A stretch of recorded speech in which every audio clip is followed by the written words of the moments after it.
Welcome to the Empower Hour, where we take 1 hour out of your busy week, midweek, and come to you with impactful topics of discussion that affect our everyday lives.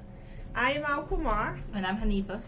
Hanifa, Hey. how you feeling? I'm okay. All right, Yeah, how all are you? right. I'm good. I'm doing well this week. How was your weekend? It was good. It was good. Cold.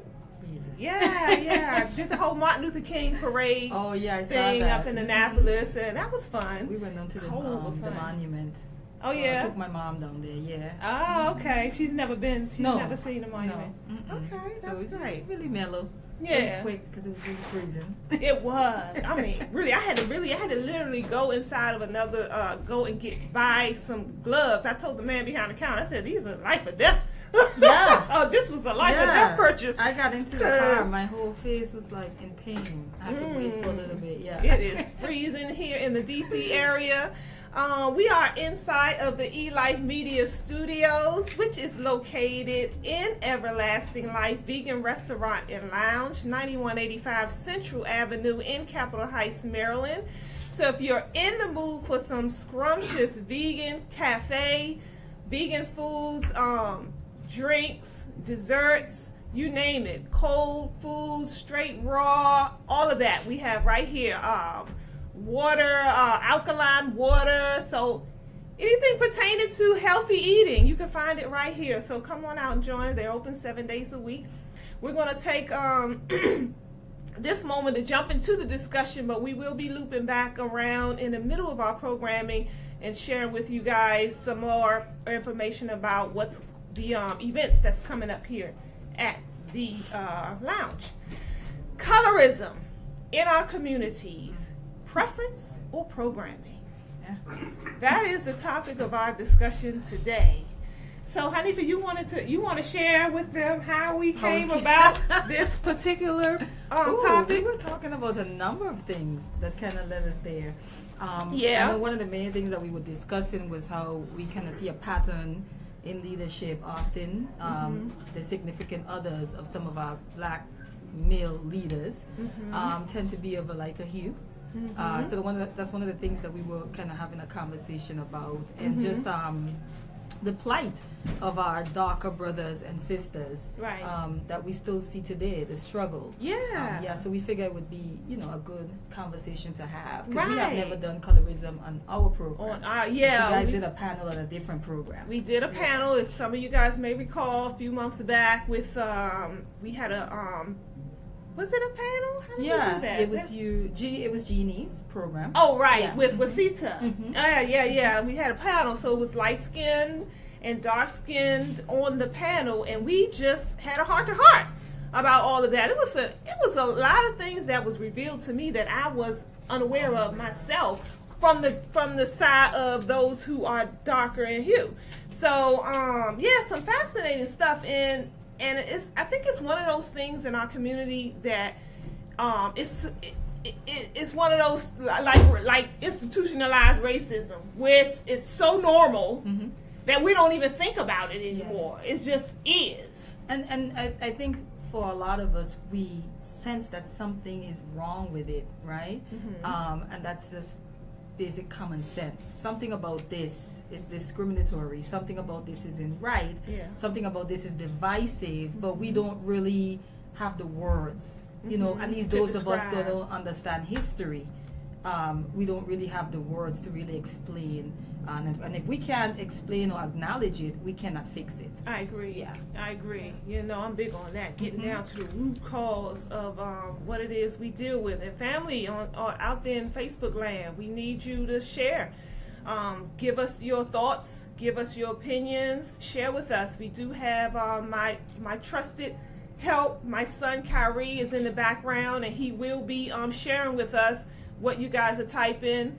So if you want to, interact with us, definitely make sure you get your points on the screen.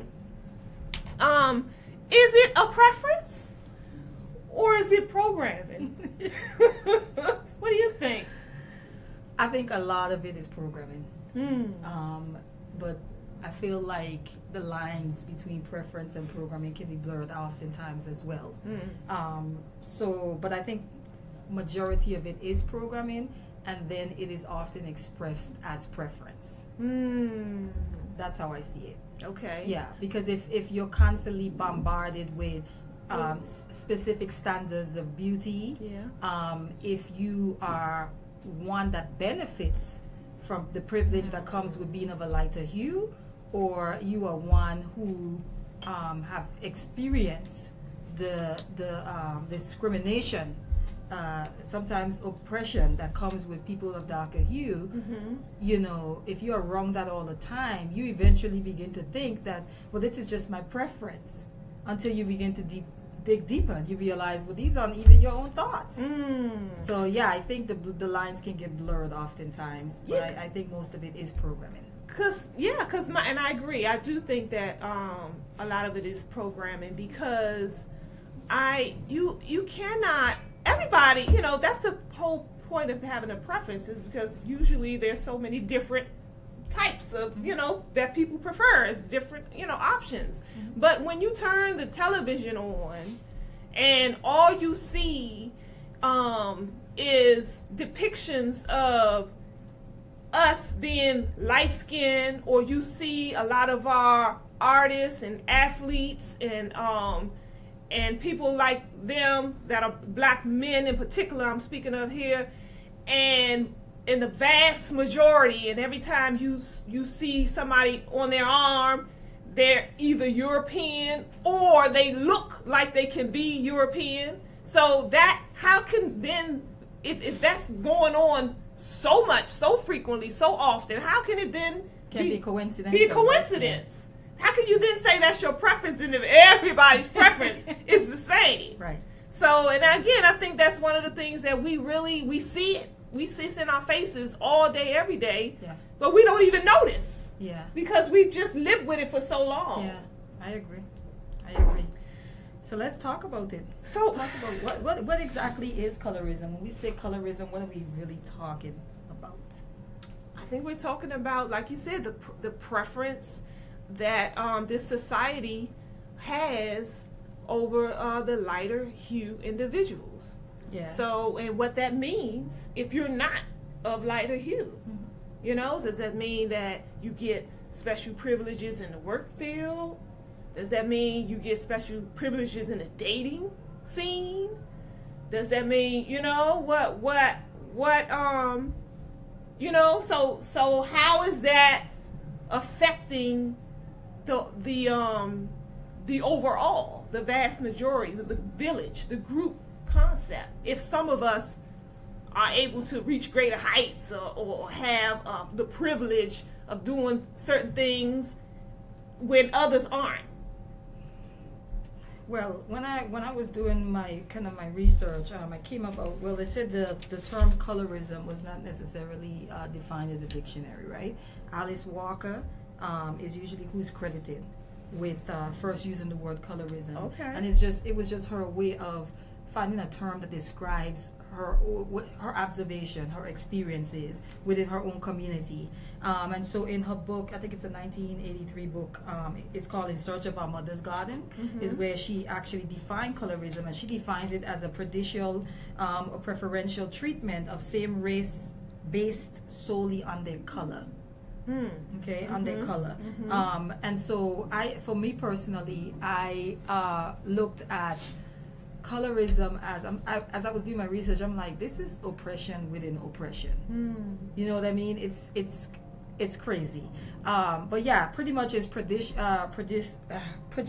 or preferential treatment of same race people based solely on their color. And I know within the we've heard the saying, if you're black, stay back. If you're brown, stick around. If you're yellow, you're mellow. And if you're white, you're all right. All of us have heard that saying at one point or another. Yeah. You know. Even the NAACP had the brown paper bag test, where you couldn't get into the organization if you weren't as light or lighter as a brown paper bag. That's real. That's history. Yeah, and they also had what they call the Blue Vein Society.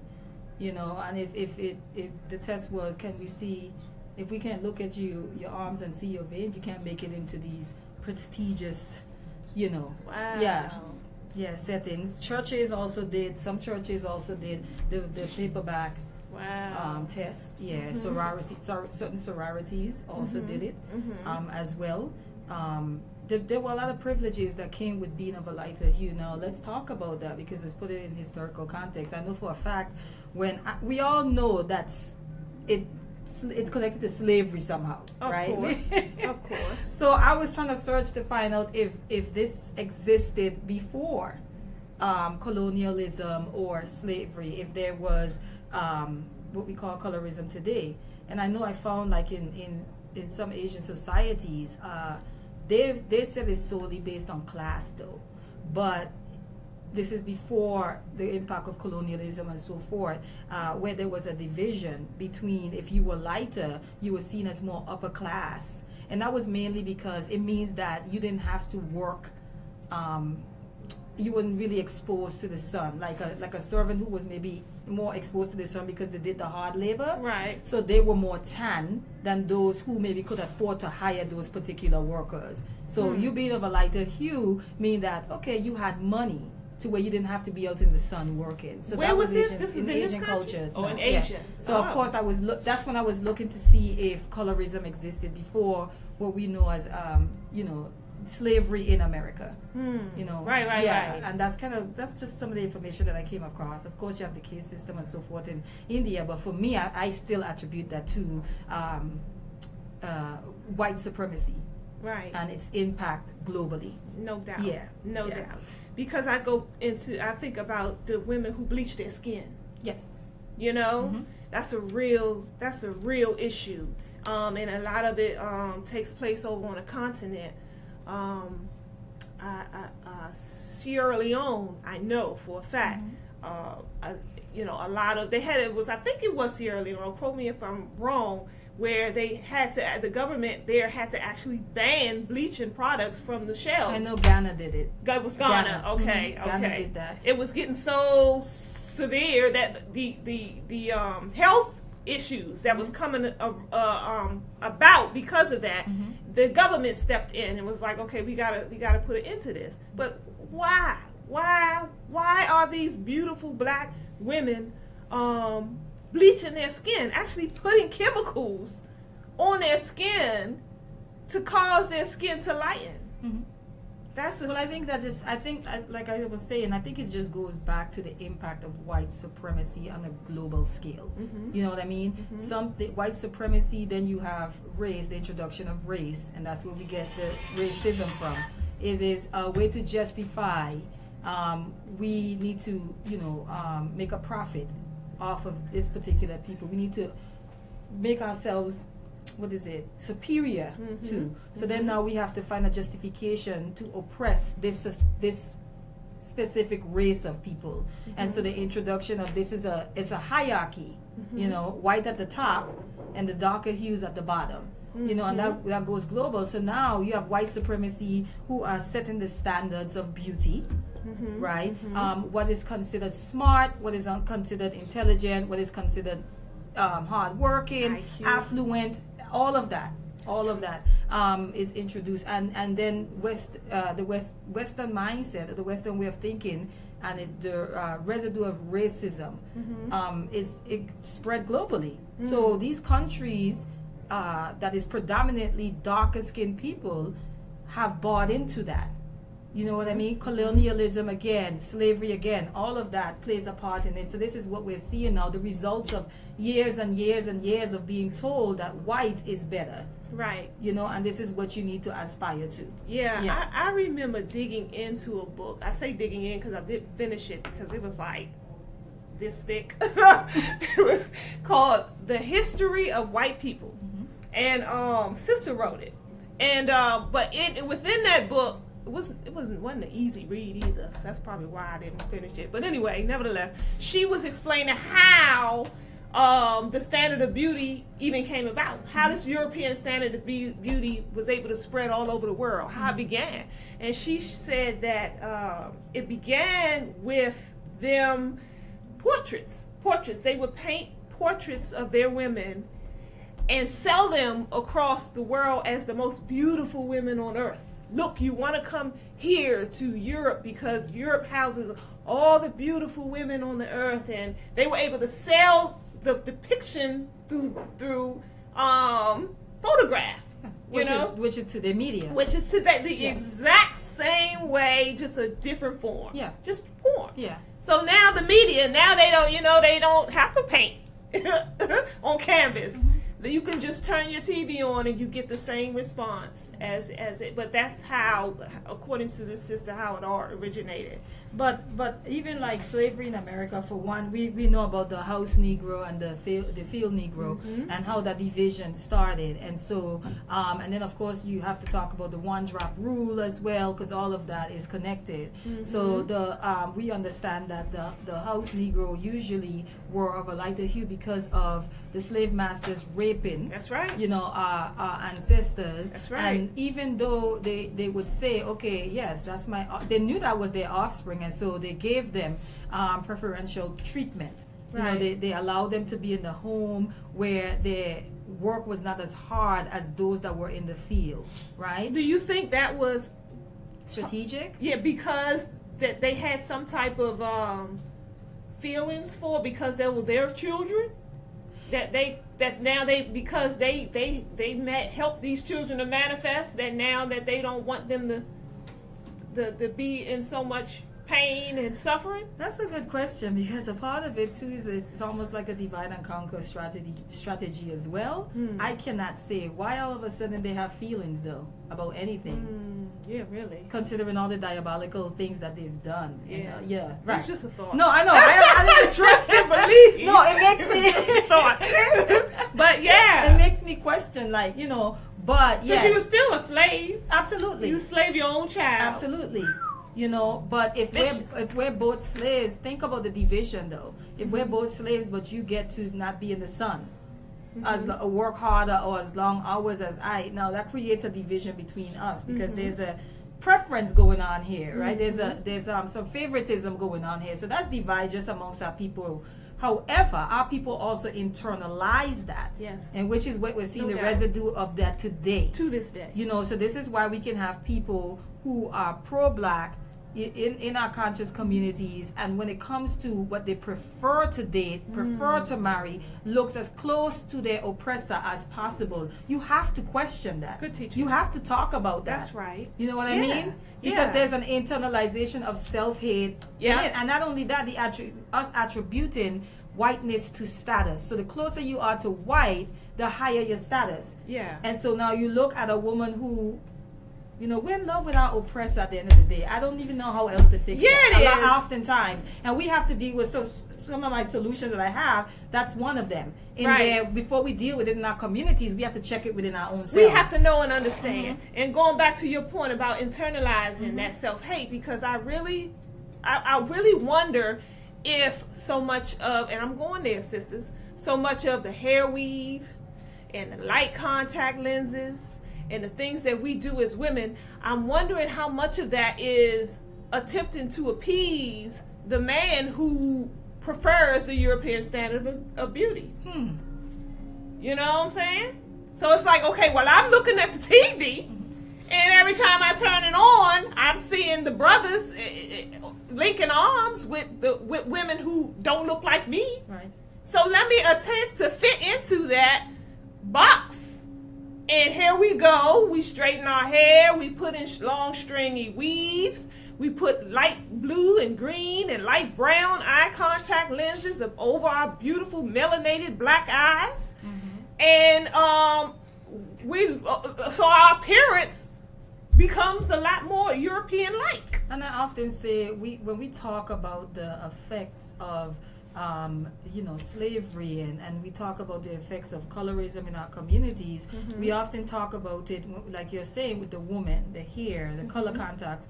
But the same way that we are affected by beauty standards, our men are too. Absolutely. Because the same bombardment that we're receiving as far as this is what is beauty, this is what is to be, this is what's desirable, our men are getting bombarded with that too. Absolutely. To the point where they will argue and tell you, no, it's preference.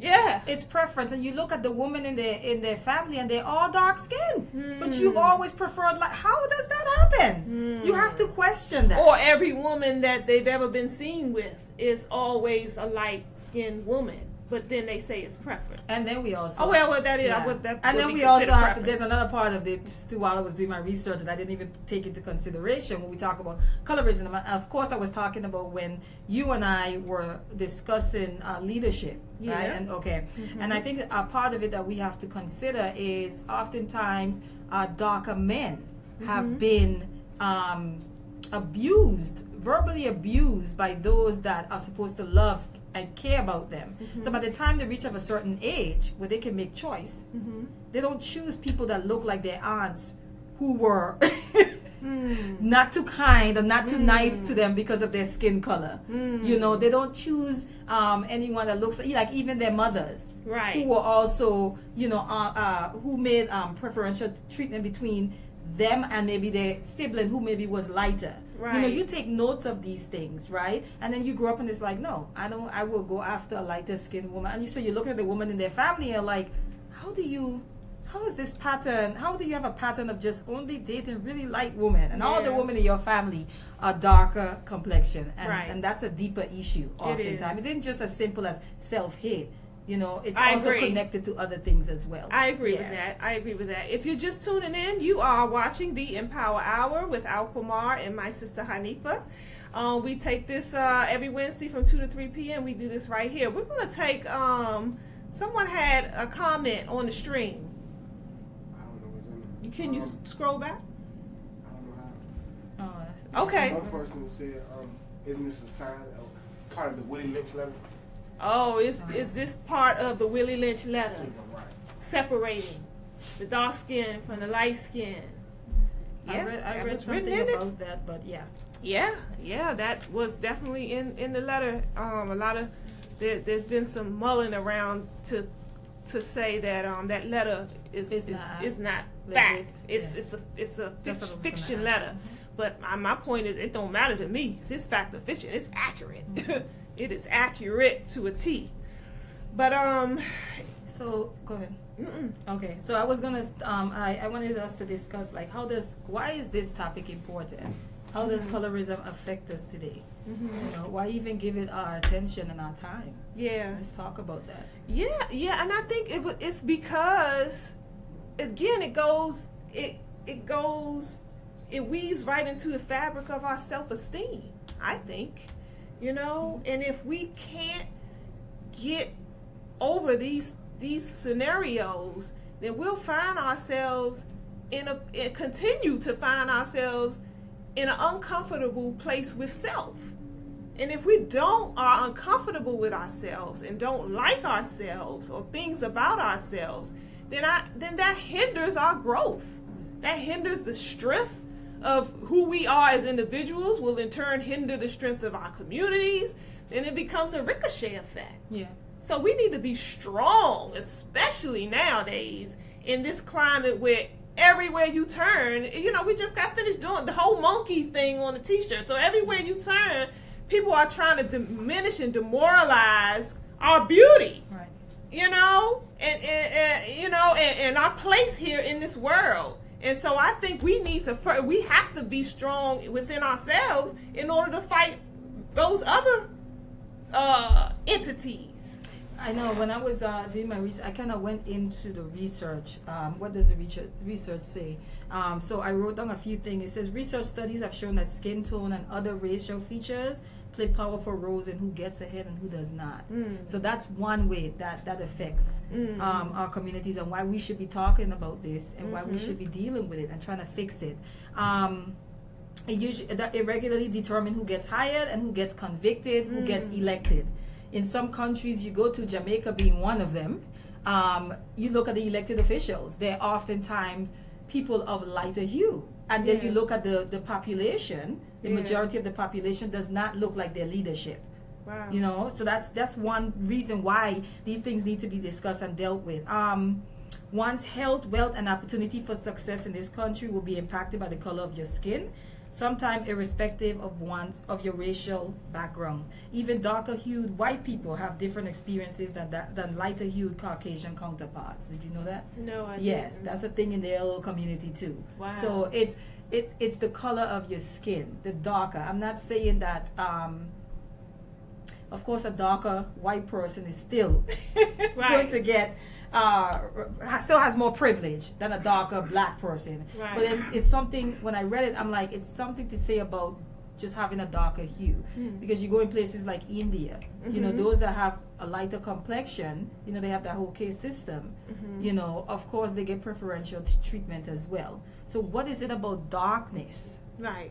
That bothers us? What is it about darkness that scares us? And these are Right. the questions we have to ask. So if you bunched 100 people in a room and 50 of them was darker hue and the other was lighter, and you went according to their their income levels.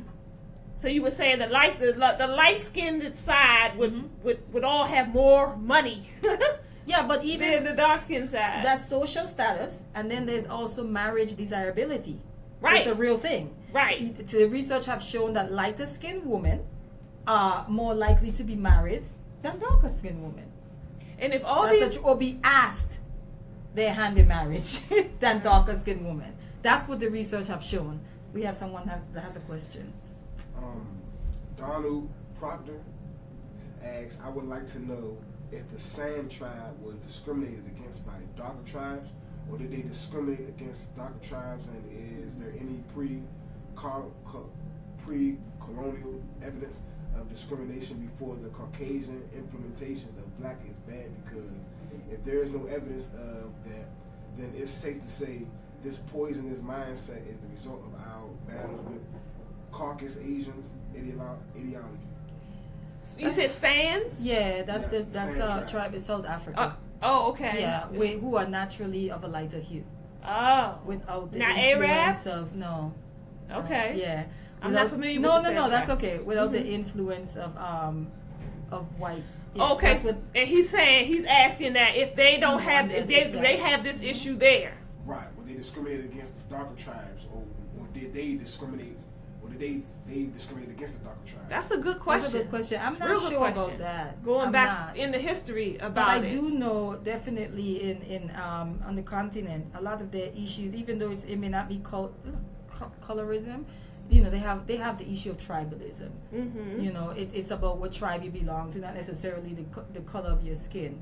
I mean, I can't speak for this particular tribe. I don't know, but I do know exactly what he's saying, because they are of a lighter complexion without the interference of white ideology or white supremacy influence. Yeah. Right.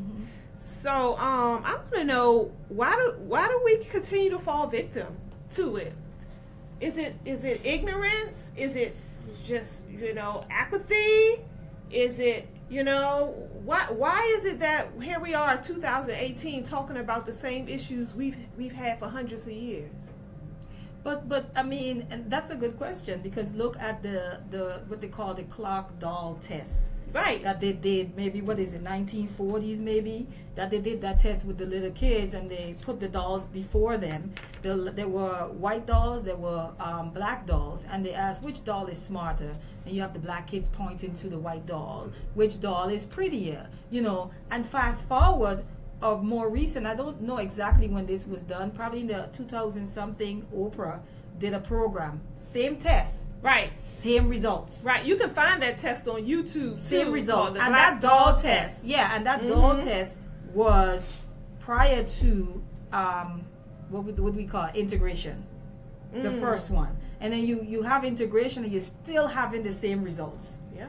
You know what I mean? Yeah. So it says white supremacy is still very much there, influencing, Without a doubt. affecting us, the way we think, and so forth, even today.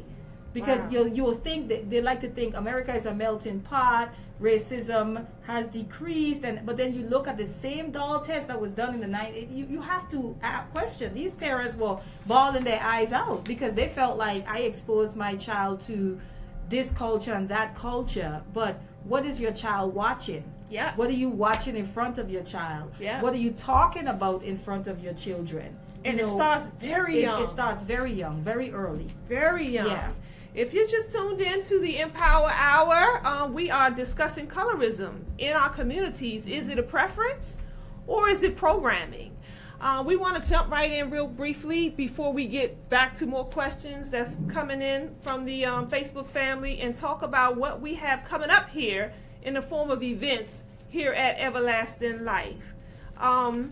We're going to start with Dr. Baruch's event. He's hosting Sunday, January the 21st. Meet the man behind the Mac.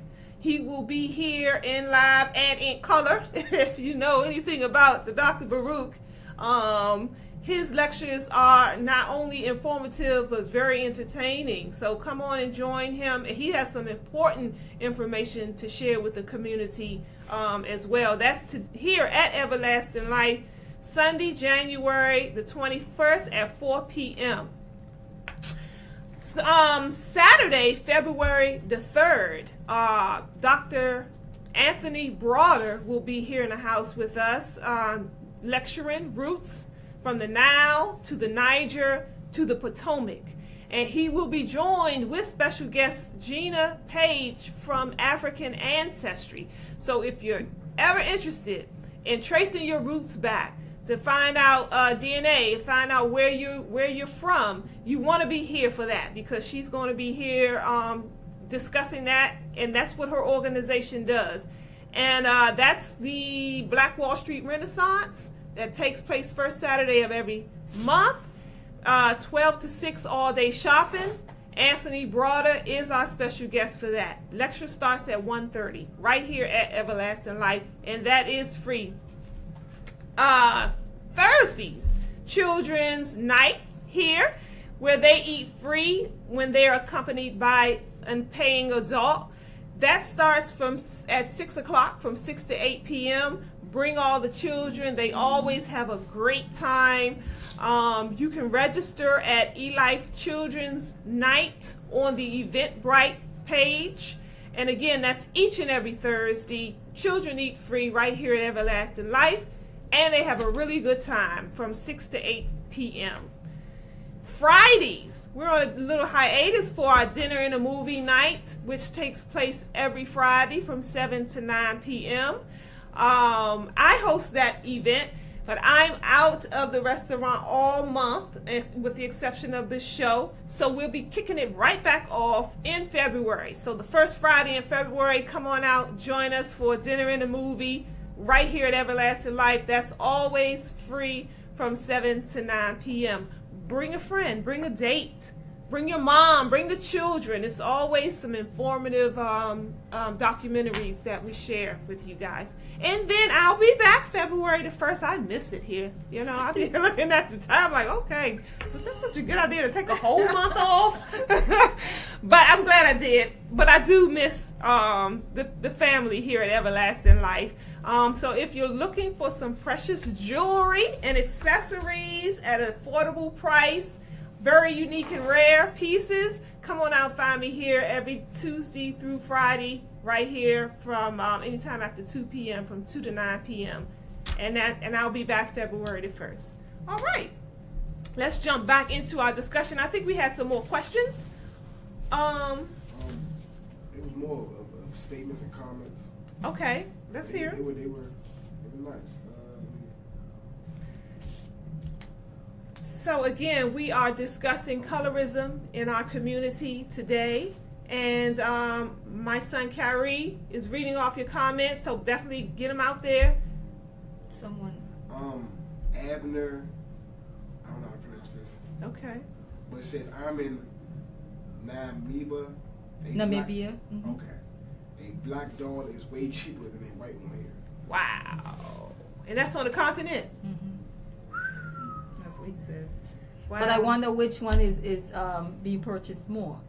Interesting. Right. But you know, I did, in all fairness, the brother who came out with a couple years ago, the black Barbie doll on the continent, he said that outsold the regular Barbie dolls. Mm-hmm. So everybody, ain't jumping on the bandwagon. Chance Carlton always said, why do a lot of black women say they want that black man that loves black and is a good man, but they fall for Obamas most of the time? What is Obama?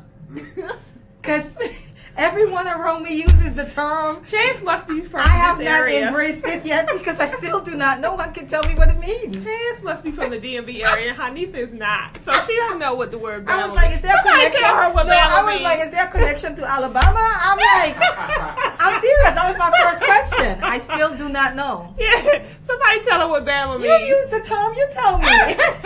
I'm not. We talking about colorism today. But he says, why do I didn't want to skip over his question. Why do a lot of black women say they want a black man?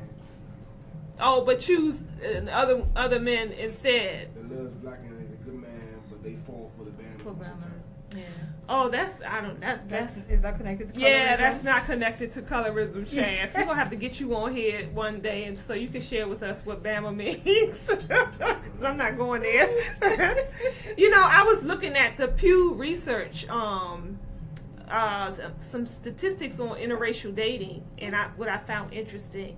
It said I thought or assumed that black men dated outside of their race more than anybody else, but that's not particularly the case. Mm-hmm. It's the Asians. Mm-hmm. So I've heard 3 out of 10 Asians are married to someone other than Asian, and then Hispanics follow them up. 25%, and then blacks at 18%, and whites at 11%. Marry outside of their race, and but what I found interesting is those rates among blacks tripled since 1980. There was only 4% in 1980 that dated outside of their race, and now it's at 18%. Whites as well, 4% for them. Now they're at 11%. 24% of black men intermarry compared to 12% of black women. That's what I wanted to kind of dig a little bit in. Why is it you think that black men marry outside of their race twice as often as black women do? Where do you think that stems from, family? I'm not sure. Yeah, I'm not sure. Yeah, I mean, I find that I very can think of so interesting. many reasons, but I think you have to take it on an individual basis. Like there are people, But twice as much though? Yeah. I mean, I get what you're saying. The number is kind of high. Yeah, that's But- like double. I can't really say. Because this is the thing. One of the things that I've noticed is the men who are talking about, when you look at their history, right? Mm-hmm. Just in life, a lot of them grew up in communities that were predominantly white, went to schools that were predominantly white, okay? Mm-hmm. Went to colleges that were predominantly white. So they're constantly surrounded by just white individuals, okay? They live in the suburbs, wherever, you know. And by the time they become adults, and I'm talking about kids who've been in private schools from the time, like we talk about, this starts very young, you know. By the time they're adults, what do we expect is going to happen? As a parent, you can't constantly push your child to be around white people to look for white validation and be surprised when they become adults, right? And they choose to. I don't even know why, like, some parents or family members get surprised. Like, this is what you may not be pushing for him to marry or her to marry white, but you were pushing for them to rub shoulders with white their entire life. I think about like parents who would prefer their children to go to like Harvard or Yale versus a HBCU. You know, like the pushing process. You know what I'm saying? Because you feel like they can receive a better education if they go to those institutions. When in fact studies show that those who go to HBCUs have a stronger the culture. They're more rooted in their own culture, more strongly rooted in their culture when they choose to go to a HBCU versus non. So yeah. I think sending your kid to a HBCU is a little late in the game. You got to get this from young. That's just how I feel. That, I mean, it's a good. I'm not saying it's a bad thing, but I feel like if that's their only black experience, you kind of late in the game on that. That's just my opinion. Does someone else have another question? Yeah, chance again. Okay. What do you think about Serena Williams marrying that white man and having a baby 5 minutes later? She used to be beautiful. Now she's starting to look like a monkey to me. Shake my head. We're not going there. We just gonna skip that altogether because we don't do that here on the Empower Hour. Yeah. And we don't call people out their names, and it's not necessary, family. We can have a difference of opinion with people without calling them names, because that's your sister. At the end of the day, that's still your sister. Whether she what she did you agree with or not. So we're gonna skip over that. And I'm disappointed at Chance with that one. Go ahead. You go. No, I was just going to talk about like some of the things that we could start to do to deal with this particular issue in our community. And I brought up the first step is self. Checking those things within ourselves. Are we treating people of a lighter complexion? Do we find ourselves treating them differently? As a woman, as a black woman, do I find darker men more intimidating than lighter men? We have to look within ourselves, and if we see those things, we have to check them, we have to correct them. Another thing is we have to take pride in all the contributions that people that look like us have made. We need to learn our history. And I'm talking history that go further back than slavery. Yes. That's a big part of it, because black people and people of darker hue have contributed to what we know as civilization. In fact, it has civilized many cultures. Much of what they call civilization was borrowed from people of darker hue. So we need to learn our history prior to slavery. We didn't just descend or ascend from slaves. Right. We go much deeper than that. So that's one of the other things.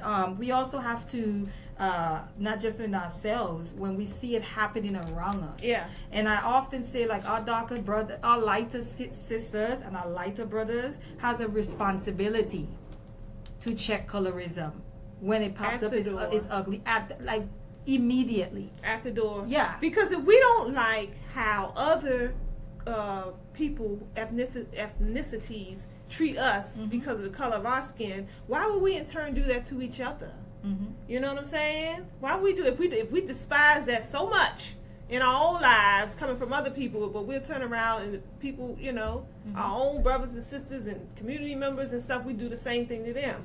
So it becomes, a hypocritical scenario. I also feel like there is, I personally feel almost like an agenda being pushed. Oh, absolutely. And the reason why is because if you understand even history and you talk about where you've seen strategies like this strategically done in certain countries like Brazil, countries like Jamaica, where they had laws that were banning the migration of blacks into the country and allowing European people to come in and mix with the locals there because it was trying to whitewash the population. Right. This is a real thing, and if you get a chance, you can look it up.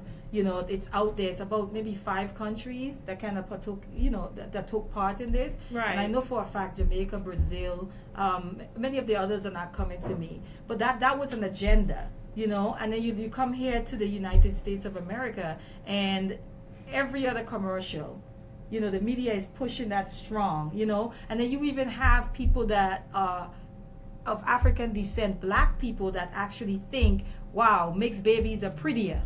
Yeah.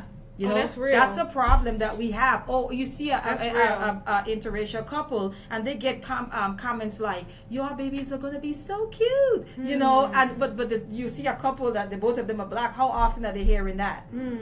So we have to think about those things as well. This internalization of self-hate is a real thing. Right. And so if you're a person like that, you have to check that in yourself. Right. When you're looking at a interracial couple and say their kid is going to be so cute, or you see a kid that's mixed, or a kid with a certain texture hair, because within colorism we have texturism, which, you know, you have women who are lighter hue, but they may not have the curly pattern hair. You know, and then you have a woman who's a lighter hue that have the curly pattern hair, and they're asked all the time, "What are you?" "I'm black."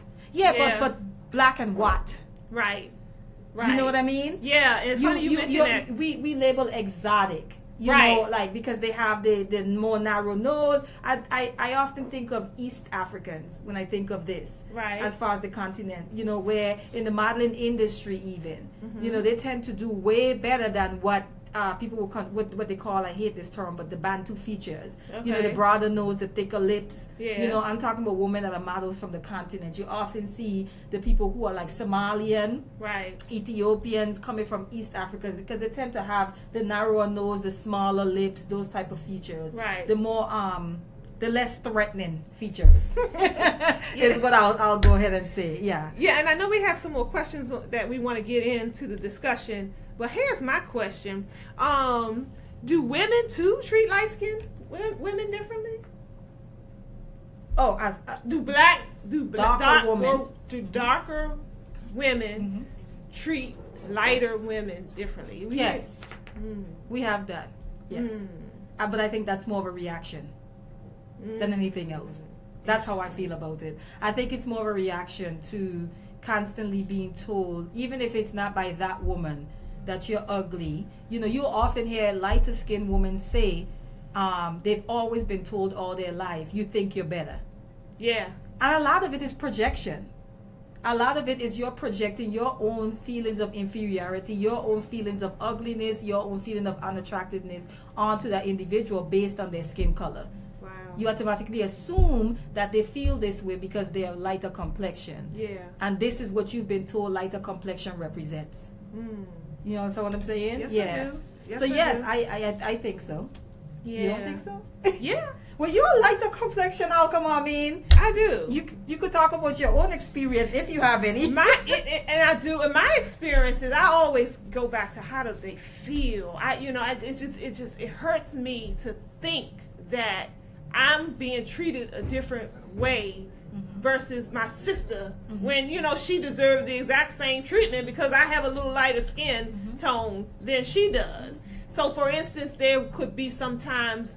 Hadn't happened recently, but it's have happened before, where I'm in a group, and I shared this on the other program, where we could be anywhere, we could be out, whatever, and we're in a group of women, and a brother will walk up and say to me solely in front of everybody, "Oh, you're pretty," and da-da, you know what I'm saying, da-da-da, and compliment me.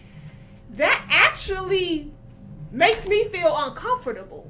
Well, could it be that he just was attracted to you? Or do you think that's connected to your skin color? Were the other woman of darker complexion? Is that what you're saying? Either way. Okay. Either way it does, because I don't want to be singled out because of how I look. You know what I'm saying? There's a difference if I'm by myself. But you know what I'm saying? So it's like, okay, so none of the rest of my sisters here are beautiful too? Why do you come just to me to say that? For me, that just makes me uncomfortable. Okay. So those kind of experience for me is what I can recollect back to. Yeah. I'm looking at time. I'm thinking about other solutions. So with outside of treating it, checking it in ourselves, family and colorist language within our own families. You know, hair texture. You know, and I've seen this. I've witnessed it. Okay, where babies are born, and babies tend to have softer texture hair. Right. And then you see the disappointment on the good hair. You see the disappointment on the parents' face when the hair texture begins to change. That's true. Because they're trying to determine what hair texture this child is going to have. Right. You have women who want to have kids with men that are lighter because they think that they're kids. You don't play with genetics, guys, because you don't know. Right. They might take after a great-great-grandmother. Who has a wider nose and bigger lips. So you don't play with genetics. However, people do. It's sort of like, well, I want to have kids. I've heard this said, oh, my kids are going to have wavy hair. So that's another way that we can. No, they'll say good hair. Good hair. And I question that. I'm like, okay, so if one person's hair is good, then what is the other person's hair? You know what I'm saying? So that those terminologies that we use and go fall right into that same colorism. You know, there's no such thing as good and bad hair. So you're telling me that if somebody with a fine texture of hair is good, then somebody with kinky coarse hair is bad. And we internalize those kind of things. And so we have to address that. We have to watch the colorist language within ourselves, also within our families. From the time the babies are born, this starts. You know, you're looking at the baby's elbows, their ears, to determine just how light or how dark they're going to be. Oh, that's so true. You know, this is a we real thing. We are focused in on that too. Yeah, we are focused in on that. You're right. Yeah, and then you have people who may have. Maybe have a kid with a Spanish person, you know, and they're crossing their fingers that the kid comes out with hair like their daddy. This is woman and not them, because maybe they have a coarser texture here. These are real things. So we have to check those things within ourselves. That's colorist right. language is what we're going to go ahead. Checking colorist language in our parents, in aunties, in family members, when we hear it, addressing it on the spot. That's right. Addressing it on the spot. Right. You know, within conversations with friends, co-workers, wherever. Because we hear this all the time, but like you said, we have normalized it and we're so desensitized to it that when it comes up, it's just like, oh yeah, it's just, and we're not in our we don't even head. think twice about it because we've done it so frequently and so so much that we don't even think about what we're doing. Yes. Yeah, I do have some things I wanted to share too. But Kyrie, was there some other comments on the stream? There's comments. Okay. It said it goes from Denise Harding. It goes back to having the power and resources to project your image on the world. Without power, you are left to have your image dictated to you by those in power. Even in Egypt, we projected our image on the walls. Status is language. Good teaching. Good teaching. Yes. I like that comment. That's true. Because he's saying even in Egypt, we projected our images on the walls, the statues, the language, etc. Right. So that's what like she said. Back to power. So when you are in a position, you're not in a position of power, then other people can determine what they want to see on media, and really, and in turn, you have to just accept what it is. One of the most common phrases that I've heard from some of our beautiful sisters who are of a darker hue is, you know, you're pretty for a dark-skinned woman. You know, and when we hear things like that, we have to address it. We cannot shy away from that. What does that mean? Because sometimes it's rolling off the tongue of some of our brothers and some of our sisters, and they genuinely don't see anything wrong with what they're saying. Right. Because that's really how they feel. Right. Because they really feel that lighter complexion is more attractive. And so it is not expected that if you're a darker hue, you will be cute. So now they're like, I find you cute. You're cute for a dark-skinned woman. You know what I mean? So I don't know why I'm finding you cute, because you're an exception. Exactly. And so we definitely have to address that type of language. I think we hear it more often than we're willing to admit. And then also, you know, making a lot of I've had women around me that were like, when we're taking pictures, and this makes me uncomfortable, where it's sort of like, is the flash on? You know, because they're darker. Right. You know, and I'm laughing, but it's not funny. But in the moment, I'm just like, what? Because I'm annoyed, like, are you kidding me? The sun is out. You know, but for them, it's like, no, the sun is setting, it's getting darker. And then, of course, I'll be told, well, that's easy for you to say. And for me, I consider myself like a caramel complexion. So I've never had to deal with either side. Right. Of it. But as an adult, I have seen where darker women, you could tell years and years and years of being told really negative things about being darker. Yeah. You see it manifest as adults. And so when I hear that language, even addressing it is hard, because it's hard when the individual saying it is of a darker hue. Yeah. And I'm like, who am I to tell you who you are? We're about to fight over this. Right, because my question goes, can a person really feel highly about themselves while taking an identity that's not their own? So if they, so if like taking on beauty standards of somebody who don't look like you. So you have tight, coarse hair, but you prefer to wear long blonde hair. Or you have dark eyes, but you prefer green eyes in your eyes. You know what I'm saying? And things of that nature. You have to question that again within yourself. Why do you prefer that? And again, it still goes back to, is it really preference or is it programming? And the tricky thing with programming is that it makes you believe it's preference. And it's not. It makes you believe that this is really what you think is beautiful. And it's not necessarily that. You internalize, what you've been bombarded with, the standard of beauty that you've been bombarded with. And that's why it's important for us to manage what our kids are watching on television. It's important for us, the music that they're listening to, because this thing it's even in our music, where, and music videos, where light-skinned girls are kind of like, glorified, as the hot thing. And so I watched a video in the UK. They were doing like real quick live interviews. The teenage boys, and the way that they were talking about light skin versus dark skinned woman was crazy.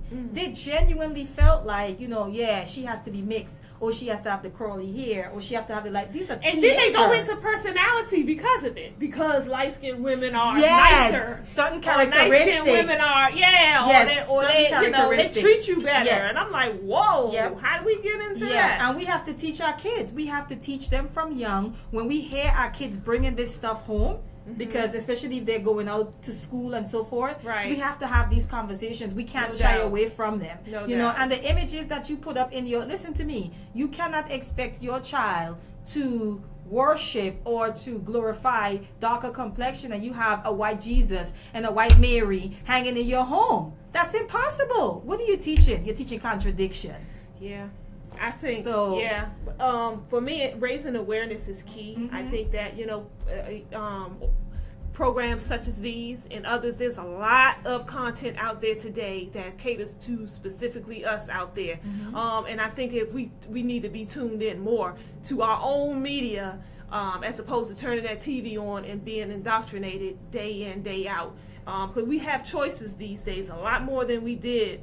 And we have to change our standard of beauty in our community, and we do that by flooding the air, just like we flood the airways. We flood the social media with certain images, models, even. That's why I loved what they did with the monkey guy, and they flipped it right around. That's how you do that was a sign for me, and I was like, oh, we're on the right track, and they did it quick. They turned and they made him into a king. Really quick, and that's what we need to do. Okay, well, we're gonna change, and we're gonna promote our own standards, control the narrative, right? Yeah. And you mentioned being in tune with yourself to recognize what you're doing. That is really key, I think, as well. Giving children depictions of themselves. Absolutely. Like dolls, black books. Allow them to watch black cartoons. So when they looking at these things and they're looking at these things with awe and admiration, they're actually seeing themselves in that admiration and not other people. And it even goes into some we think could be like simple everyday items, like their backpacks and their lunch pads and cups and the sheets on their bed and things, and if everything around them is always of another hue or somebody else that don't look like them, then they're internalizing all that. They are. Day in, day out. They are. Be careful with black depictions that look white in features. So sometimes we figure, oh, she's black. She may not look, black, but she black. And like the TV depiction. You know what I'm saying? Yeah. And I think that too much of that can be detrimental because what black is being pushed as now is racially androgynous. You know, it's like you Yeah. can't tell what race Right. they are. Right. You know, so it's like she's exotic looking. What is she? She's Blasian. She's, you know, Right. yeah, it's mixed. It's no longer, you know, just as you could look at the woman and say that's a black woman. Right. Anymore. And Yeah. I think parents should And that's what's definitely being pushed. research Dr. Layla Africa out there as it relates to melanin to gain a better, gain more self-pride.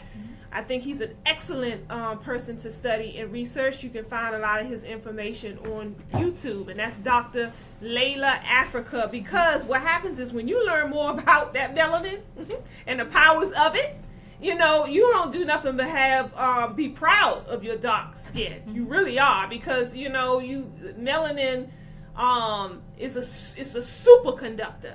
But Dr. Layla Africa, I think, does that better than anybody. So check him out. And I think brothers should be more cognizant of the women they give the most attention to. You know, I said more cognizant. I know, you know, I'm not saying that, you know, you ignore, you know, the lighter skinned women too, because hey, I would be in my feelings at that point. And but and women, we need to also make sure that we're doing that as well. You know, Right.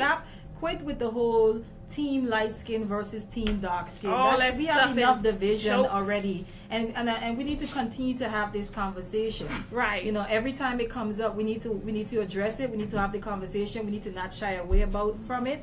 We need to check each other as women as Yes. well. You know, where someone will be like, oh, his nose is too big, Right. or his lips are too big. You know, it's Right. the same for women, not just our brothers, but our sisters as well. I agree. You know, it's very divisive, and it doesn't benefit us. Yep. And Yeah. then if you're interested in any of the percentages that I shout out, you can find that on the Pew Research Facebook page. That's pewresearch.org, and the study is called Race Marriage 50 Years After Loving versus Virginia. So you can check that out. There's a lot more good information on there as well.